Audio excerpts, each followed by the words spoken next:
Alright, let's start a little tour of another finished project here. This is a 2021 Ram 2500 159 wheelbase. Lady brought this to me to build out her little tiny house. It did not have any side windows. We added the sliding door window with the half slide here with the screen, so you can get quite a bit of airflow.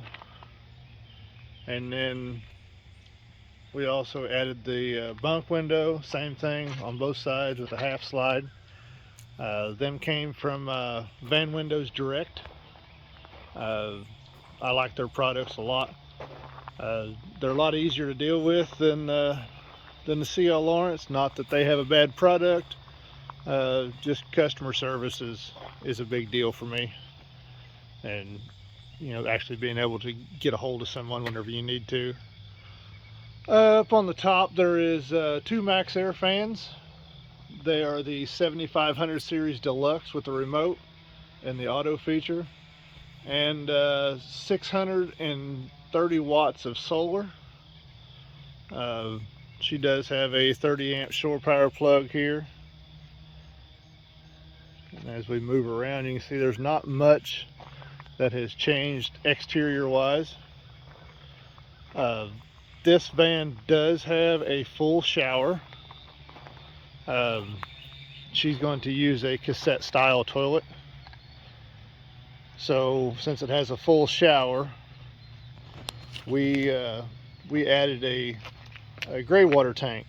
So typically these vans, it's hard to find a gray water tank that will fit, with the spaces that is available underneath with the cable.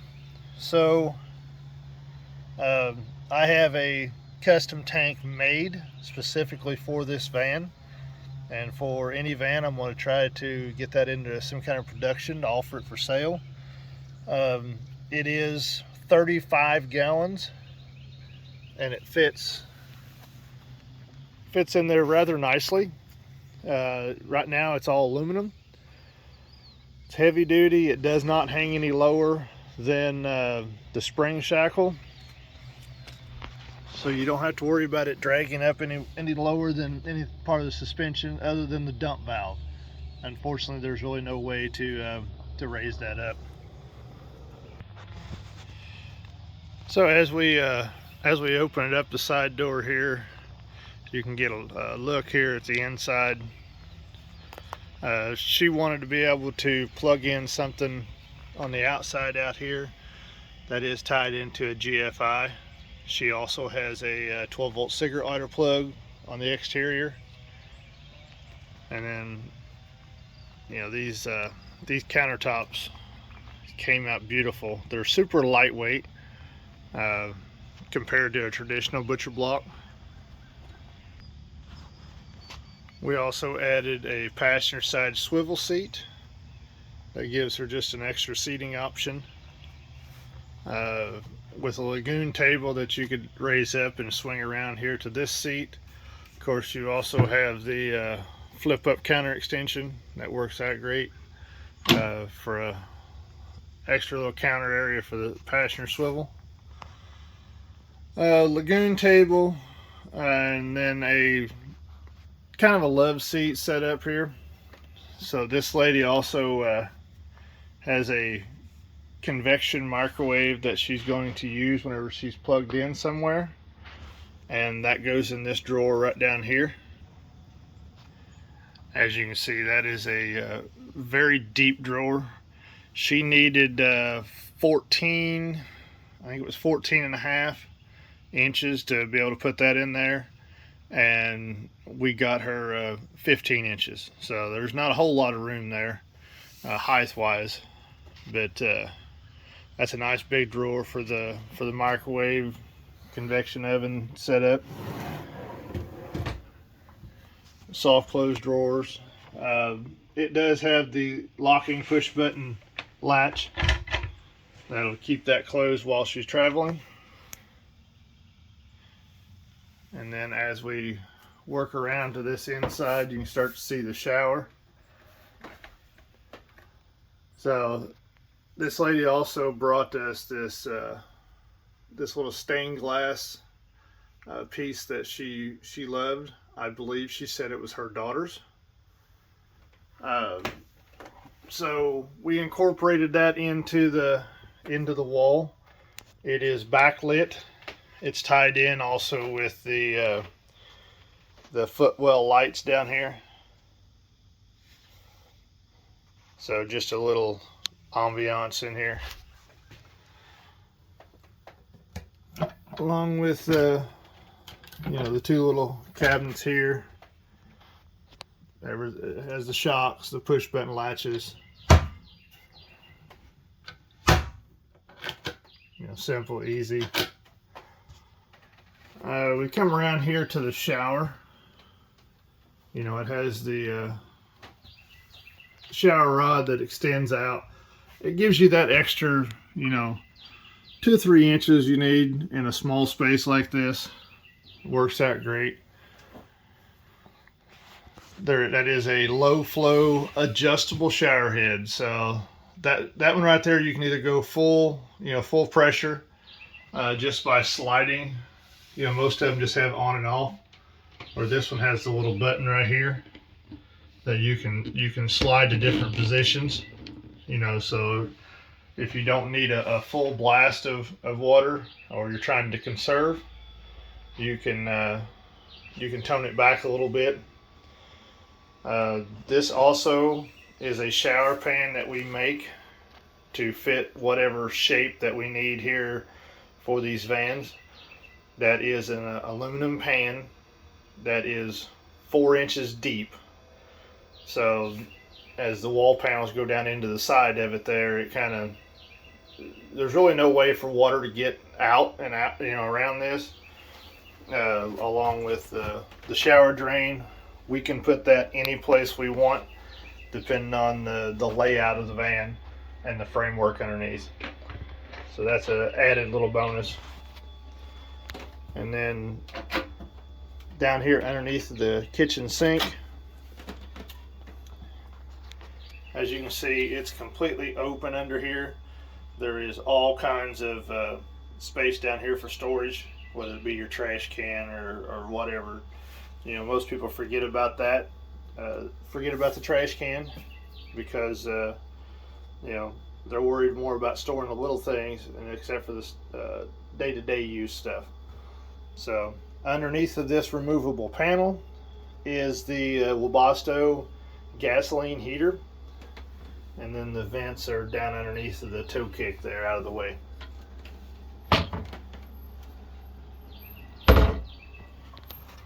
So she also wanted a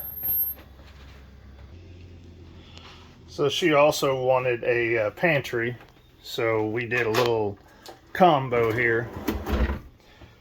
So she has two pantry shelves here, and then I incorporated a silverware utensil drawer in the top of it here. Same thing, you know, it got the push button latch on it. We installed a 12 volt truck fridge. This is the TF78. It does have a small little freezer. Great little fridges. It'd be nice if the freezer was a little bigger, but you know, for the space and being able to fit it underneath of the counter, and it's not that awful deep, it works out pretty good. She also wanted a little spice rack here, so that's all built in. And then it also has the a water heater that you can turn on from up here. It will heat the water. It's a 4-gallon Bosch, so she can run that, you know, whenever she needs to. If she's off grid, or you know, she can turn it on and just heat the water up enough to take a quick shower. It takes about 15 to 20% of her full battery bank in order to heat that up. So, you know, she could do it in the morning if she was planning on driving, and you know, not have an issue.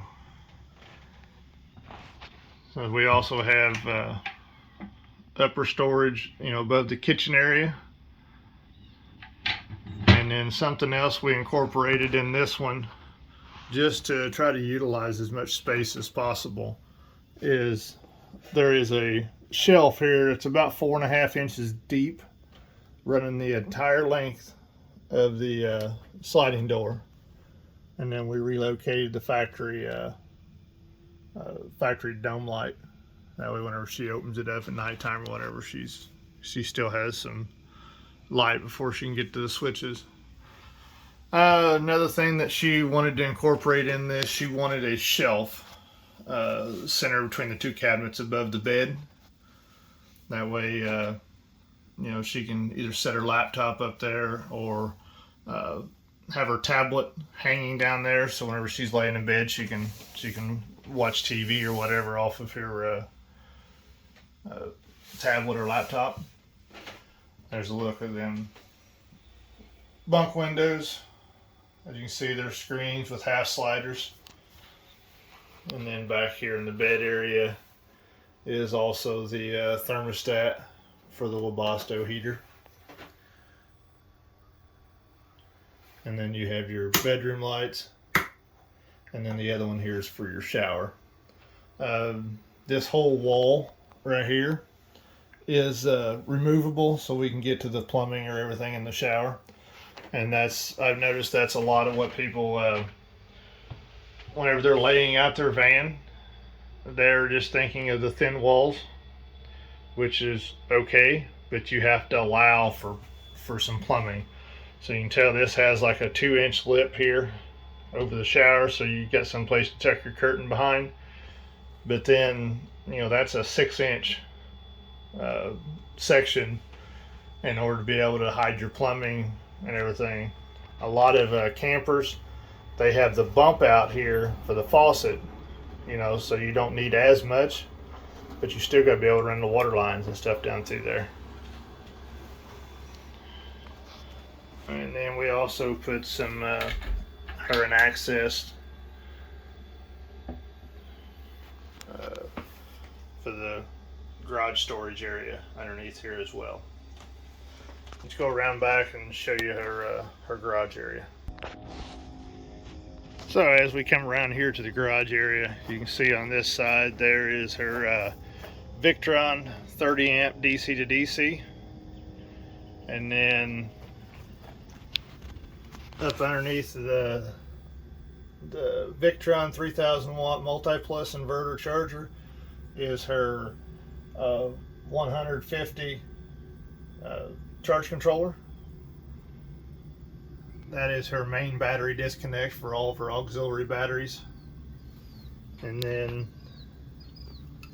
you know, we have the breaker for the solar panels, and also the breaker for the 12 volt side of her fuse breaker box. She also wanted a 12 volt plug here in the rear, so we added that there into the electrical cabinet. And then as we come around here, tucked up there in the corner, that is the Bosch 4-gallon electric water heater. She also has 35 gallons of freshwater storage. And then you can see it a lot easier in here. And then there's her water pump, and then the accumulator tank down there in the bottom. And then we always add a full, you know, drain, so she can drain the tank when she gets ready to winterize it. This van also has city water hookup, so if she's somewhere and wants to hook straight in and not have to use her pump, she can do that. This van is fully insulated with a mix of sheep's wool and alpaca wool. We've done a blend with this one, just trying a few things to increase the R value and use as much local materials as possible, just to kind of get a little bit more, you know, Indiana base. But I think it turned out real nice. I'm hoping she loves it whenever she comes to pick it up. I get a lot of comments on these vans. Well, oh, they've got to be super heavy, you know, with all that wood and stuff in there. So I've got a few numbers for you here. All right, to give you an idea, this van has a GVWR of 9,800 pounds. With me in it, full of gas, 35 gallons of water, the way you see it setting right here, it weighs 7,200.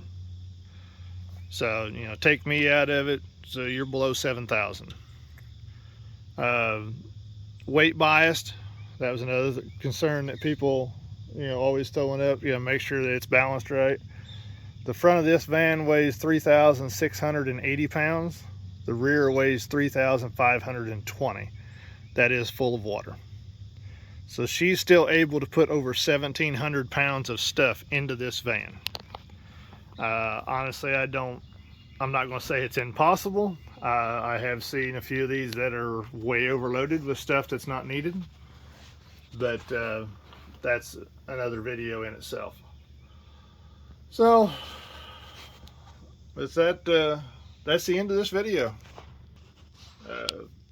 You know, if you need any help with yours, right now I'm having a super hard time finding employees. I'm a little behind schedule, trying to catch up the best I can. But, you know, with our workforce that, well, let's not get into that. Let's save that for another rant video. Let's go with that. So with that being said, I'm trying to get as much done as I can as the owner, but you know, I also don't want to get burnt out. So you know, we're trying to get caught up as much as I can. If you've sent me an email and I haven't responded, please be patient, knowing that we're booked out for a while. But I am still answering as many as I can. If you'd like to follow us, you can get a hold of us at Red's Custom Design, either on Instagram, Facebook, of course here on YouTube. If you would ever be so kind to click that little subscribe button, that would be greatly appreciated. If you don't like my builds, that's fine. Everyone to each their own. You know, give it a thumbs down if you want to. I'm fine with that. You know, if you want to leave nasty comments, that's fine. I'll delete them and block you. No big deal. I just don't allow that. I don't have time for it, and I'm not going to put up with it. So with that being said, I bid you all farewell, safe travels, and we'll talk to you next video. Thank you.